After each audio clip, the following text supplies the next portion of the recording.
So, welcome back to Hot Takes on Hot Books. We're on Chapter 2 of Twilight. Um, Chapter 2 is called Open Book. Hey, it's Sophia. Hello.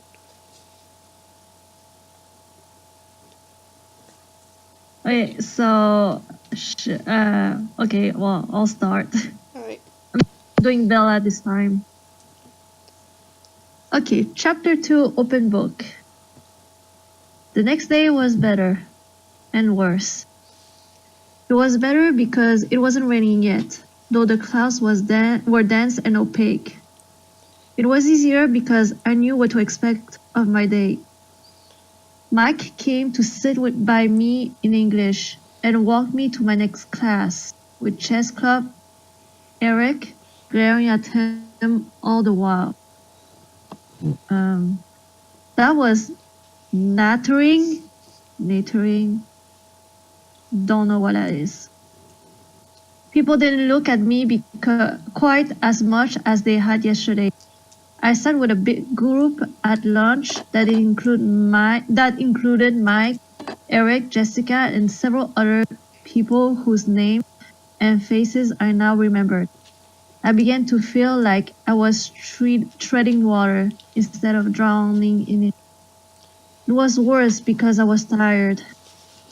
I still couldn't sleep with the wind echoing around the house. It was worse because Mr. Varner called on me in trig when my hand wasn't raised, and I had the wrong answer. It was miserable because I had to play volleyball.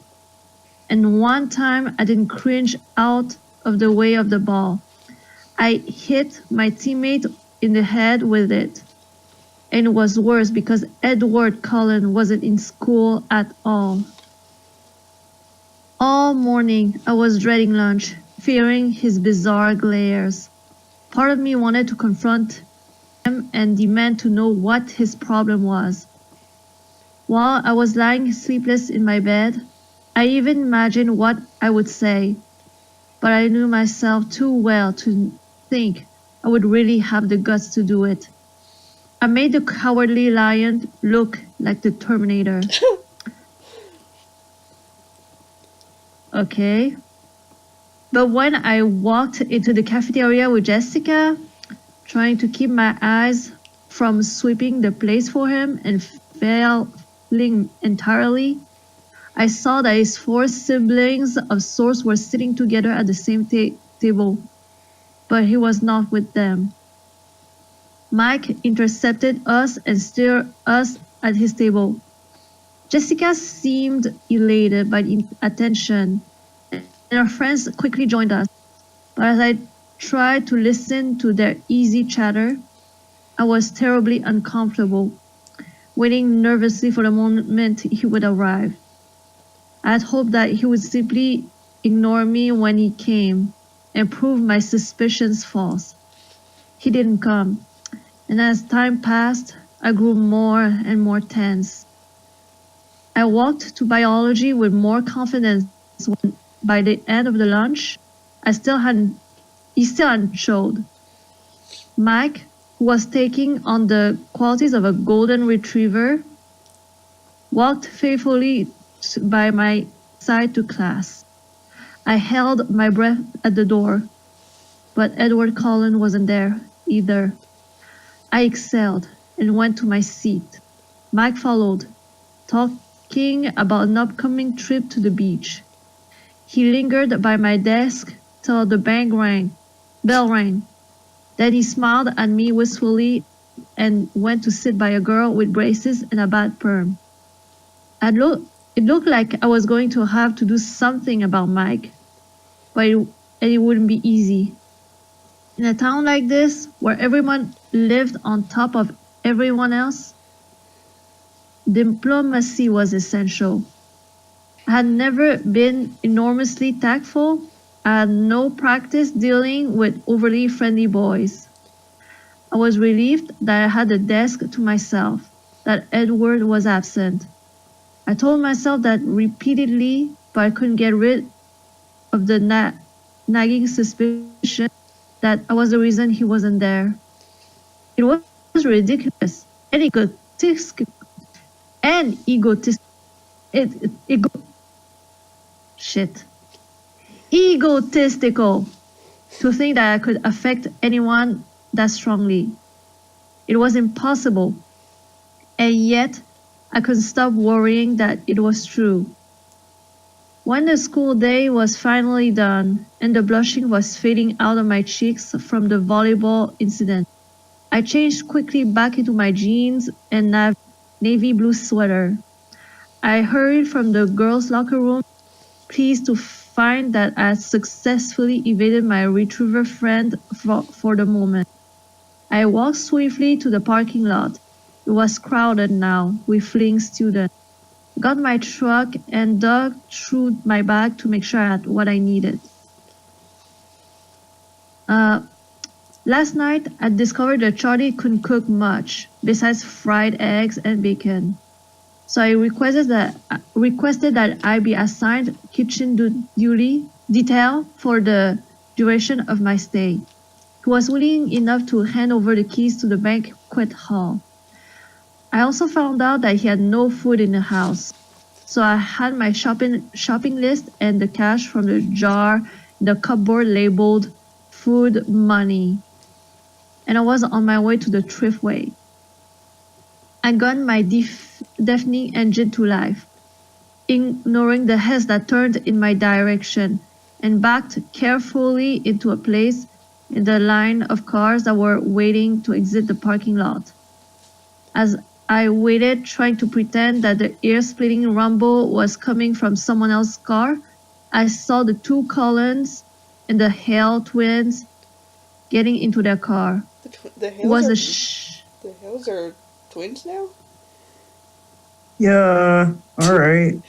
Also, can I just mention the line, I requested that I be assigned kitchen detail for the duration of my stay? What 17-year-old says that? It's Especially a 17-year-old in Arizona. Like, really? I mean, I don't know, like, she, I mean, they're trying to portray her, like, make her, like, be a bit more mature than her age, I guess. Maybe.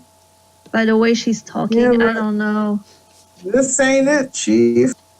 That's not, it just comes off as just really, Like, if they wanted to see her, like, mature for her age, like her buying her own groceries and doing the dinner, I feel like that would have been enough. Yeah. Yeah. It was the shiny new Volvo. Of course, I had noticed their clothes before. I had been too mesmerized by their faces. Now that I looked, it was obvious that they were all dressed exceptionally well, and simply but in clothes that subtly hinted at designer origin. Okay. With their remarkable good look, the style with which they carried themselves, they could have worn dish rags and pulled it off. It seemed excessive for them to have both looks and money, but as far as I could tell, life worked that way most of the time. It didn't look as if it bought them any acceptance here. No, I didn't fully believe that. The isolation must be their desire. I couldn't imagine any door that wouldn't be opened by that degree of beauty. They looked at my noisy truck as I passed them, just like everyone else.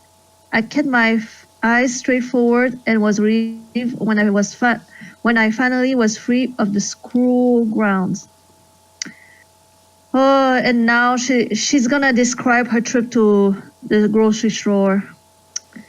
The tripway was not far from the school, just a few streets south of the highway. It was nice to be inside of the supermarket. It felt normal. I did the shopping at home and I fell into the pattern of the familiar task gladly. The store was big. Oh my gosh, girl. The store was big enough inside that I couldn't hear the tapping of the rain on the roof to remind me where I was. When I got home, I unloaded all the groceries, stuffing them in wherever I could find an open space. I hoped Charlie wouldn't mind. I wrapped potatoes in foil and stuck them in the oven to bake, covered a steak in marinade, and balanced it on top of a carton of eggs in the fridge. When I was finished with that, I took my book bag upstairs. Before starting my homework, I changed into a pair of dry sweats, pulled my damp hair into a ponytail, and checked my email for the first time. I had 3 messages. Bella, my mom wrote, write me as soon as you get in. Tell me how your flight was. Is it rainy? I miss you already. I'm almost finished packing for Florida, but I can't find my pink blouse. Do you know where I put it? Phil says hi, Mom. I sighed and went to the next.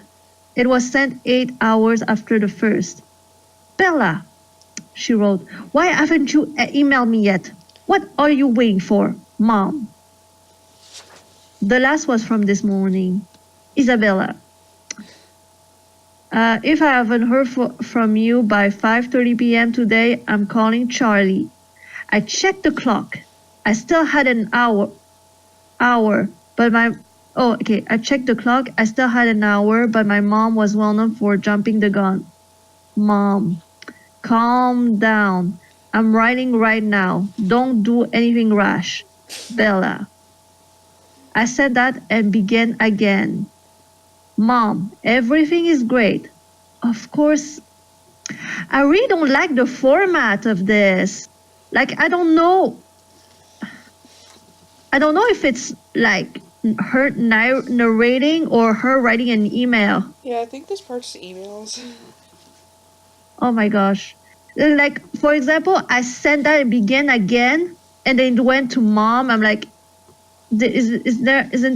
couldn't she have just changed made it bold or italic?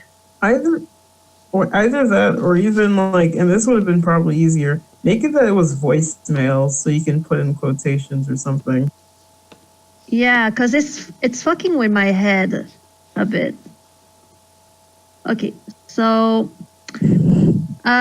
Mom, everything is great. Of course it's raining. I was waiting for something to write about. School isn't bad, just a little repetitive. I met some nice kids who sit with me at lunch. Your blouse is at the dry cleaners. You were supposed to pick it up Friday. Charlie bought me a truck. Can you believe it? I love it. It's old, but really sturdy, which is good, for me. I miss you too. I'll write again soon, but I'm not going to check my email every 5 minutes. Relax, breathe. I love you. Bella. Okay, so she didn't check her email yesterday. She didn't check her email today at all until she came back home. It's like 48 hours without checking her emails. Like, if I was a mom, I would beat the sense out of Bella. I mean, I would be like, who doesn't check their emails at least once a day? So I don't know, but that's me. I had decided to read Wuthering Heights, the novel we were currently studying in English, yet again for the fun of it. And that's what I was doing. That's what I was doing when Charlie came home. I'd lost track of the time, and I hurried downstairs to take the potatoes out and put the steak to broil. Bella? Bella! Oh, Wait, fuck this me. happened Okay. again. Oh my gosh. I will never be the dad that I wish to be. I'm so sorry. Like it just went all automatically. Okay, you go ahead. Go ahead. Hello? My father called Hello? out when he heard me on the stairs. Who else? I thought to myself. Hey, Dad. Welcome home. Thanks. He hung up his gun belt and stepped out of his boots as I bustled about the kitchen. As far as I was aware, he never shot the gun on the job, but he kept it ready. When I came here as a child, he would always remove the bullets as soon as he walked in the door. I guess he considered me to shoot myself by accident and not depressed enough to shoot myself on purpose. Wow. Wow. Now that's what I call edgy. Oh, okay, Dad. What's for dinner? He asked wearily. My mother was an imaginative cook, and her experiments were always edible. I was surprised and sad that he seemed to remember that far back. Steak and potatoes, I answered, and he looked relieved. He seemed to feel awkward standing in the kitchen doing nothing. He lumbered into the living room to watch TV while I worked. We were both comfortable that way. I made a salad while the steaks cooked and set the table. I called him in when dinner was ready, and he sniffed appreciatively as he walked into the room. Smells good, Belle. Thanks. We ate in silence for a few minutes. It wasn't uncomfortable. Neither of us was bothered by the quiet. In some ways, we were well suited for living together. So, how'd you like school? Have you made any friends? He asked as he was taking seconds. Well, I have a few classes with a girl named Jessica. I sit with her friends at lunch, and there's this boy, Mike, who's very friendly. Everybody seems pretty nice, with one outstanding exception. I must be Mike Newton. Nice kid, nice family. His dad owns the sporting goods store just outside of town. He makes a good living off all the off all the backpackers that come through here. Do you know the Cullen family? I asked hesitantly. Dr. Cullen's family? Sure. Dr. Cullen's a great man. The kids, are a little different. They don't seem to fit in very well at school. Charlie surprised me by looking angry. People in this town. He muttered. Dr. Cullen is a brilliant surgeon who could probably work in any hospital in the world. Make 10 times the salary he gets here. He continued, getting louder. We're lucky to have him. Lucky that his wife wanted to live in a small town. He's an asset to the community, and all of those kids are well behaved and polite. I had my doubts when they first moved in with all those adopted teenagers. Thought we might have some problems with them. But they're all very mature. I haven't had one speck of trouble from any of them. That's more than I can say for the children of some folks who have lived in this town for generations. And they stick together the way a family should. Camping trips every other weekend. Just because they're newcomers, people have to talk. It was the longest speech I'd ever heard Charlie make. He must feel strongly about whatever people were saying. I backpedaled.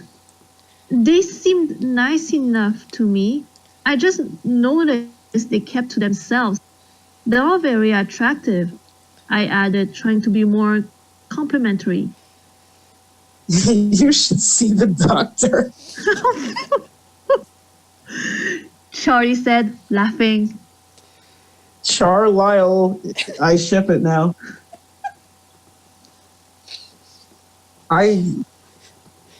Come on. Obviously, it's a good thing that he's happily married. Or a bad thing. A lot of the nurses at the hospital have a hard time concentrating on their work with him around. We lapsed back into silence as we finished eating. He cleared the table when I started on the dishes. He went back to the TV, and after I finished washing the dishes by hand, no dishwasher, I went upstairs unwillingly to work on my math homework. I could feel a tradition in the making. No dishwasher. Good to know. No dishwasher. Save that environment. That night, it was finally quiet. I fell asleep quickly, exhausted. The rest of the week was uneventful. I got used to the routine of my class. By Friday, I was able to recognize, if not by name, almost all the students at school. In gym, the kids on my team learned not to pass me the ball and to step quickly in front of me if the other team tried to take advantage of my weakness. I happily stayed out of their way. Edward Cullen didn't come back to school. Every day, I watched anxiously until the rest of the Cullens entered the cafeteria without him. Then I could relax and join in the lunchtime conversation. Mostly it centered around a trip to the La Push Ocean Park in 2 weeks that Mike was putting together. I was invited, and I had agreed to go, more out of politeness than desire. Beaches should be hot and dry. By Friday, I was perfectly comfortable entering my biology class, no longer worried that Edward would be there. For all I knew, he had dropped out of school. I tried not to think about it, but I couldn't totally suppress the worry that I was responsible for his continued absence, ridiculous as it seemed. My first weekend in Forks passed without incident. Charlie, unused to spending time in the usually empty house, worked most of the weekend. I cleaned the house, got ahead on my homework, and wrote my mom more bogusly cheerful emails. I did drive to the library Saturday, but was so poorly stocked that I didn't bother to get a car. I would have to make a date to visit Olympia or Seattle soon and find a good bookstore. Oh my gosh. I wondered idly what kind of gas mileage the truck got, and I shuddered at the thought. The rain stayed soft over the weekend, quiet, so I was able to sleep well. People greeted me in the parking lot Monday morning. I didn't know all their names, but I waved back and smiled at everyone. It was colder this morning, but happily not raining. In English, Mike took his accustomed seat by my side. We had a pop quiz on Wuthering Heights. It was straightforward, very easy. All in all, I was feeling a lot more comfortable than I had thought I would feel by this point. More comfortable than I had ever expected to feel here. When we walked out of class, the air was full of swirling bits of white. I could hear people shouting excitedly to each other. The wind bit at my cheeks, my nose. Wow. Oh yeah. I said, It's snowing. I looked at the little cotton fluffs that were building up along the sidewalk and swirling erratically past my face. Ew! Snow. There went my good day. He looked surprised. Don't you like snow? No, that means it's too cold for rain. Obviously. Besides, I thought it was supposed to come down in flakes, each one unique and all that. These just look like the ends of Q-tips. Haven't you ever seen snowfall before? He asked incredulously. Sure, I have. I paused. On TV. Oh, yes. Oh my gosh. Oh my god. Mike laughed. And then a big squishy ball of dripping snow smacked into the back of his head. We both turned to see where it came from. I had my suspicions about Eric, who was walking away, his back towards us, in the wrong direction for his next class. Mike apparently had the same notion. He bent over and began scraping together a pile of the white mush. I'll see you at lunch, okay? I kept walking as I spoke. Once people start throwing wet stuff, I go inside. He just nodded, his eyes on Eric's retreating figure. Throughout the morning, everyone chattered excitedly about the snow. Apparently, it was the first snowfall of the new year. I kept my mouth shut. Sure, it was drier than rain until it melted in your socks. I walked alertly to the cafeteria with Jessica after Spanish. Mush balls were flying everywhere. I kept a binder in my hands, ready to use it as a shield if necessary. Jessica thought I was hilarious, but something in my expression kept her from lobbing a snowball at me herself. Mike caught up to us as we walked in the doors, laughing with ice melting the spikes in his hair. He and Jessica were talking animatedly about the snow fight as we got in line to buy food. I glanced toward the table in the corner out of habit, and then I froze where I stood. There were 5 people at the table. Jessica pulled on my arm. Hello, Bella! What do you want? I looked down. My ears were hot. I had no reason to feel self-conscious.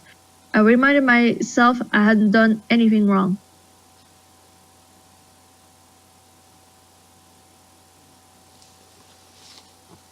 Aero. Oh, sorry.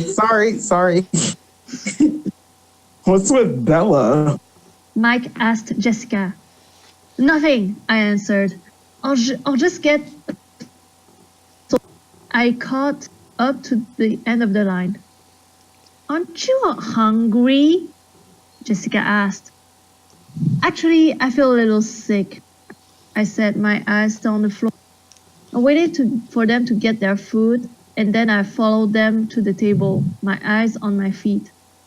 I sipped my soda slowly, my stomach churning. Twice, Mike asked with unnecessary concern how I was feeling.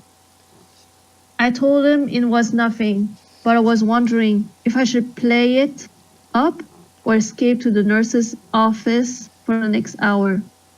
Ridiculous! I shouldn't have to run away. I decided to permit myself one glance at the Cullen's family table. If he was glaring at me, I would skip biology, like the coward I was. I kept my head down and glanced up under my lashes. None of them were looking this way. I lifted my head a little. They were laughing. Edward, Jasper, and Emmett all had their hair entirely saturated with melting snow. Alice and Rosalie were leaning away as Emmett shook his dripping hair toward them. They were enjoying this snowy day, just like everyone else, only they looked more like a scene from a movie than the rest of us. But aside from the laughter and playfulness, there was something different, and I couldn't quite pinpoint what the difference was. I examined Edward the most carefully. His skin was less pale. I decided, flushed from the snow fight maybe, the circles under his eyes much less noticeable. But there was something more. I pondered, staring, trying to isolate the change. Bella, what are you staring at? Jessica intruded, her eyes following my stare. At that precise moment, his eyes flashed over to meet mine. I dropped my head, letting my hair fall to conceal my face. I was sure though, in the instant our eyes met, that he didn't look harsh or unfriendly as he had the last time I'd seen him. He looked merely curious again, unsatisfied in some way. Edward Cullen is staring at you! Jessica giggled in my ear. He doesn't look angry, does he? I couldn't help asking. No, she said, sounding confused by my question. Should he be? I don't think he likes me, I confided. I still felt queasy. I put my head down on my arm. The Cullens don't like anybody. Well, they don't notice anybody enough to like them. But he's still staring at you. Stop looking at him, I hissed. She snickered, but she looked away. I raised my head enough to make sure that she did, contemplating violence if she resisted. Mike interrupted us then. He was planning an epic battle of the blizzard in the parking lot after school and wanted us to join. Jessica agreed enthusiastically. The way she looked at Mike left little doubt that she would be up for anything he suggested. I kept silent. I would have to hide in the gym until the parking lot he cleared. For the rest of the lunch hour, I very carefully kept my eyes at my own table. I decided to honor the bargain I made with myself. Since he didn't look angry, I would go to biology class. My stomach did frightened little flips at the thought of sitting next to him again. I didn't really want to walk to class with Mike as usual. He seemed to be a popular target for the snowball snipers. But when we went to the door, everyone besides me groaned in unison. It was raining, washing all traces of the snow away in the clear, icy ribbon down to the side of the walkway. I pulled my hood up, secretly pleased. I would be free to go straight home after gym. Mike kept up a string of complaints on the way to Building 4. Once inside the classroom, I saw with relief that my table was still empty. Mr. Banner was walking around the home, distributing one microscope and box of slides to each table. Class didn't start for a few minutes, and the room buzzed with conversation. I kept my eyes away from the door, doodling idly on the cover of my notebook. I heard very clearly when the chair next to me moved, but my eyes stayed carefully focused on the pattern I was drawing. Hello, Said a quiet musical voice. I looked up, stunned that he was speaking to me.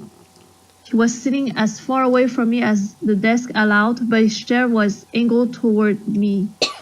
His hair was dripping wet, disheveled, Even so, he looked like he just finished shooting a commercial for hair gel. His dazzling face was firmly open, a slight smile on his flawless lips, but his eyes were careful. My name is Edward Cullen. He continued. I didn't have a chance to introduce myself last week. You must be Bella Swan. My mind was spinning with confusion. Had I made up the whole thing? He was perfectly polite now. I had to speak. He was waiting. But I couldn't think of anything conventional to say. How do you know my name? I stammered. He laughed, a soft, enchanting laugh.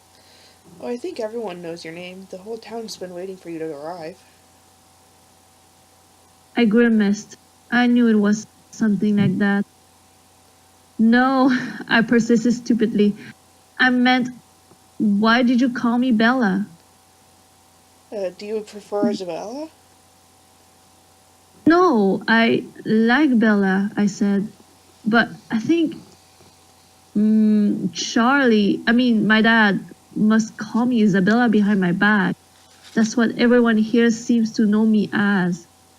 I tried to explain, feeling like an utter moron. Oh. Let it drop. I looked away awkwardly. Thankfully, Mr. Banner started class at that moment. I tried to concentrate as he explained the lab we would be doing today.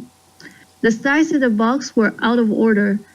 Working as lab partners, we had to separate the slices of onion root tip cells into the phases of mitosis. They were presented and labeled them accordingly. We weren't supposed to use our books. In 20 minutes, he would be coming around to see who had it right. Get started, he commanded. Ladies first, partner? Edward asked. I looked up to see him smiling with crooked smile, so beautiful that I could only stare at him like an idiot. Or I could start if you wish. The small smile faded. He was obviously wondering if I was mentally competent. Oh my spoilers, gosh. She's not. Oh my gosh. Well, I mean, if he's into that, I guess. No, I said, flushing. Oh, go ahead. I was showing off, just a little. I'd already done this lab, and I knew what I was looking for. It should be easy. I snapped the first slide into place under the microscope and adjusted it quickly to the 40x objective. I studied the slide briefly. My assessment was confident. Prophase. Do you mind if I look? He asked as I began to remove the slide. His head caught mine to stop me as he asked. His fingers were ice cold, like he'd be holding them in a snowdrift before class. But that wasn't why I jerked my hand away so quickly. When he touched me, it stung my hand as if an electric current had passed between us. Had passed through us. I'm sorry. He muttered, pulling his hand back immediately. However, he continued to reach for the microscope. I watched him still stagger as he examined the slide of an even shorter time than I had. Prophase. He agreed, writing it neatly in the first page on our worksheet. He swiftly switched out the first slide to the second and then glanced at it cursorily. Can I interject for a sec? Yeah. Okay, so Discord is kind of glitchy on my end. So when after you said as if an electric current had passed through us, instead of hearing "I'm sorry," I heard "shit," and I was like, "What?" Oh my gosh. I mean, it makes sense. It's like, shit, he muttered, pulling his hand back immediately. I'm like, all right. Oh my gosh, this shit came from me, but I think we talked at the same time, Yeah. which is why. But yeah, I was the one who said shit. Okay, wow. Anaphase. He murmured, writing it down as he spoke. I kept my voice indifferent. May I? He smirked and pushed the microscope to me. I looked through the eyepiece eagerly, only to be disappointed. Dang it, he was right. Slide 3, I held out my hand without looking at him. He handed it to me. It seemed like he was being careful not to touch my skin again. I took the most fleeting look I could manage. Interface. I passed him the microscope before he could ask for it. He took a swift peek and then wrote it down. Would have written it while he looked, but his clear, elegant script intimidated me. I didn't want to spoil the page with my clumsy scrawl. Okay, girl. We were finished before anyone else was close.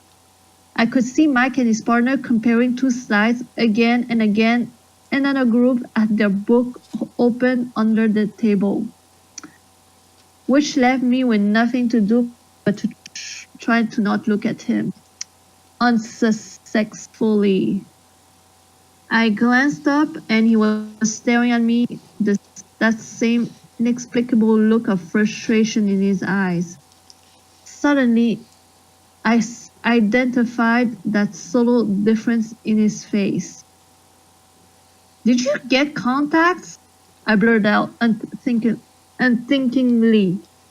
He seemed puzzled by my unexpected question. No. Oh, I mumbled. I thought there was something different about your eyes. He shrugged and looked away. In fact, I was sure there was something different. I vividly remembered the flat back color of his eyes the last time he glared at me. The color was striking against the background of his pale face and his auburn hair.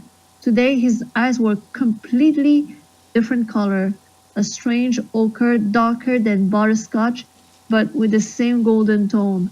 I didn't understand how that could be, unless he was lying for some reason about the contacts. Or maybe Forks was making me crazy in the literal sense of the word. What? That's why you should have went to the town of Knives, Bella. Oh my gosh.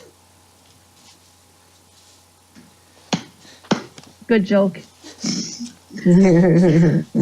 I looked down.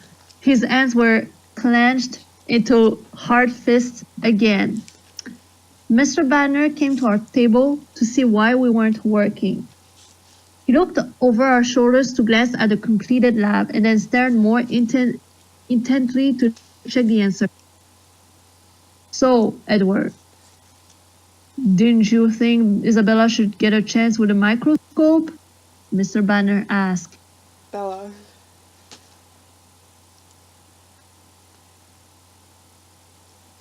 Edward corrected automatically.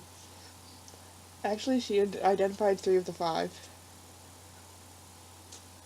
Mr. Banner looked at me now. His expression was skeptical. Have you done this lab before? He asked. I smiled sheepishly. Not with the onion root. Whitefish blastula? Yeah. Mr. Banner nodded. Were you in an advanced placement program in Phoenix? Yes. Well, he said after a moment, I guess it's good you two are lab partners.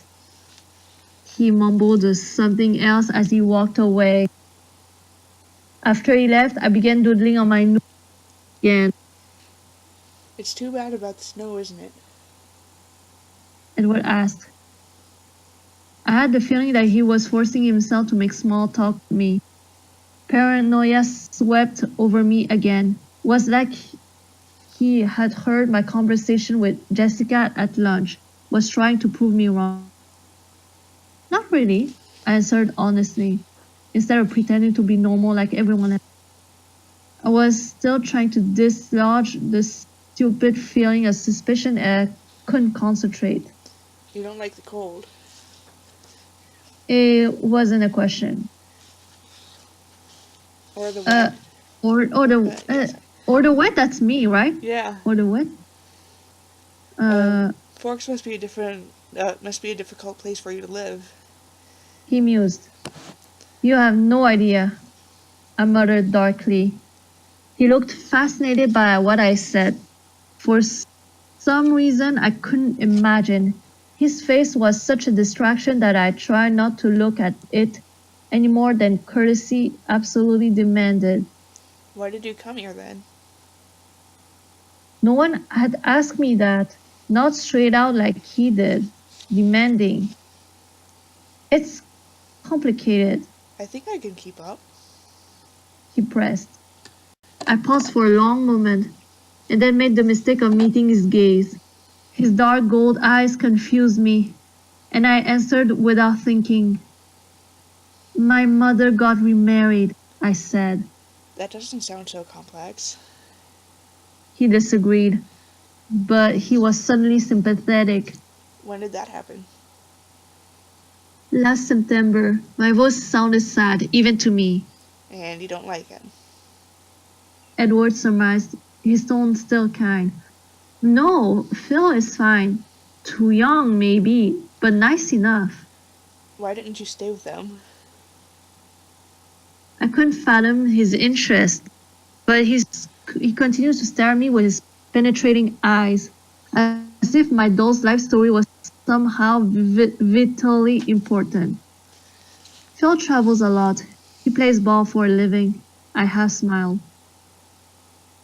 Have I heard of him? He asked, smiling in response. Probably not. He doesn't play well, strictly minor league. Shade.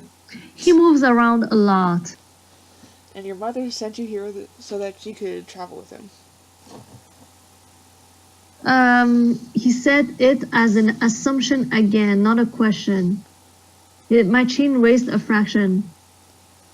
No, she did not send me here. I sent myself.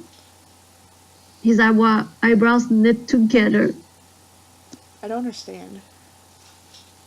He admitted, and he seemed unnecessarily frustrated by that fact. I sighed. Why was I explaining this to him? He continued to stare at me with obvious curiosity. She stayed with me at first, but she missed him. It made her unhappy. So I decided it was time to spend some quality time with Charlie. My voice was glum by the time I finished. And now you're unhappy. He pointed out, and I challenged. That doesn't seem fair. He shrugged, but his eyes were still intense. I laughed without humor. Hasn't anyone ever told you? Life isn't fair. I believe I have heard that somewhere before. He agreed dryly. So that's all, I insisted, wondering why he was still staring at me that way. His gaze became appraising. You put on a good show. He said slowly. But I'd be willing to bet that you're still suffering more than you let anyone see. I grimaced at him, resisting the impulse to stick out my tongue like a 5-year-old, and looked away. Yeah, don't stick out your tongue, girl. Don't. Am I wrong? I tried to ignore him. I didn't think so. He murmured smugly. Why does it matter to you? I asked, irritated. I kept my eyes away watching the teacher make his rounds. That's a very good question. he muttered, so quietly that I wondered if he was talking to himself. However, after a few seconds of silence, I decided that that was the only answer I was going to get. I sighed, scowling at the blackboard. Am I annoying you? He asked. He sounded amused. I glanced at him without thinking, and told the truth again. Not exactly. I'm more annoyed at myself.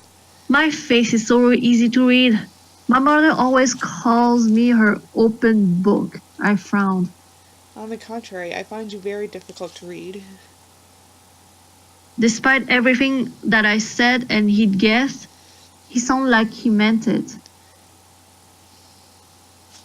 You must be a good reader then, I replied. Usually.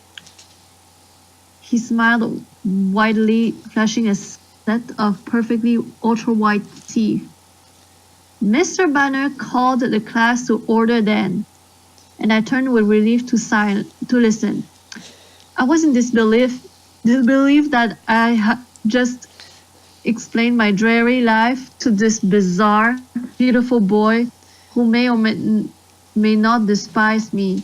He'd seemed engrossed in our conversation, but now I could see from the corner of my eye that he was leaning away from me again, his eyes gripping the edge of the table with unmistakable tension. I tried to appear attentive as Mr. Banner illustrated. Transparencies on the overhead projector. What I had seen without difficulty through the microscope. But my thoughts were unmanageable. When the bell finally rang, Edward rushed as swiftly and as gracefully from the room as he had last Monday. Like last Monday, I stared at him in amazement. Mike stepped in quickly to my side and picked up my books for me. Imagine him with a wagging tail. That was awful. He groaned. They all look exactly the same. You're lucky you had Cullen for a partner. Oh my gosh, everybody in this class is so sexist. They see a girl and they're like, oh, because like she's relying on this guy to do the homework. Everyone knows women can't do math. Like, oh, they think that Bella had to rely on Cullen. Bitch, please. Okay, sorry, rant over. Okay, I didn't have any trouble with it. I said, stung by his assumption. I regretted the snub instantly. No, girl, don't regret it. Say it. Though, I added before he could get his feelings hurt. Cullen seemed friendly enough today. Oh my god. He commented as we shrugged into our raincoat. He didn't seem pleased about it. I tried to Not really. I tried to sound indifferent. I wonder what was with him last Monday. I couldn't concentrate on Mac's chatter as we walked to the gym and RE. Didn't do much to hold my attention either. Mac was on my team today. He chivalrously covered my position as well as his own. So my wool gathering was only interrupted when it was my turn to serve. My team ducked warily out of the way every time I was up. The rain was just a mist as I walked to the parking lot, but I was happier when I was in a dry cab. I got the heater running, for once not caring about the mind-numbing roar. Oh, wait a minute. Are we gonna get the famous scene? Is this the famous scene? Like the car. No, I think that's later. No, that's later. Okay. Because Well. like she wasn't. Hold up. No, she wasn't in her car when it happened. She was like near it because I think instead she walked to school. Oh, okay, yeah, okay. I unzipped my jacket, put the hood down, and fluffed my damp hair so that the heater could dry it on the way home. I just wanted some action. I'm bored. I looked around me to make sure it was clear. That's when I noticed, but still, white figure. Edward Cullen was leaning against the front door of the Volvo, 3 cars down from me, and staring intently in my direction. I swiftly looked away and threw the truck into reverse, almost hitting a rusty Toyota Corolla in my haste. Lucky for the Toyota, I stomped on the brake in time. It was just the sort of car that my truck would make scrap metal of. I took a deep breath, still looking on the other side of the car, and cautiously pulled out again with great success. I stared straight ahead as I passed the Volvo, but from the peripheral peak, I would swear I saw him laughing. End of chapter 2. Holy sh! That was somehow even more boring than chapter 1. How did they manage to? Oh yeah, wait. They described her trip to the grocery store. It's like if they cut out all of the filler of this book would probably be like, I don't know, 100 pages.